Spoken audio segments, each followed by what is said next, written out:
नाज़रीन, सखर में रिपोर्ट कर रहा है हफीज़ लाशारी।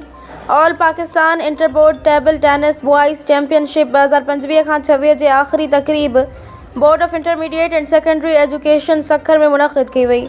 तमाम तालीमी बोर्ड्स की टीमुन के दरमियान क्वार्टर फाइनल, सेमीफाइनल्स, फाइनल ऐं टीं पोज़ीशन जा मैचिस खेॾा विया।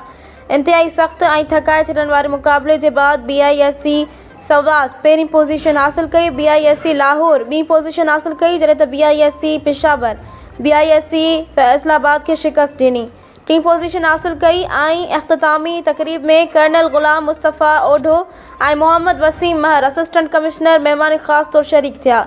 इन तकरीब के आख़िर में professor doctor Zahid Ali Channar, chairman BISC Sukkur फतेह माणींदड़ ऐं टीं पोज़ीशन हासिल करण वारी टीमुनि में ट्रॉफियूं, मेडल्स, सोन, चांदी ऐं कांसी तक़सीम कया। All Pakistan inter boards table tennis boys championship में BISC मालाखंड फैसलाबाद, DI खान ऐं शहीद बेनज़ीराबाद, पेशावर, सखर, मर्दान, सवात, लाड़कानो, लाहौर, बहावलपुर ऐं board of secondary education Karachi शामिल हुआ।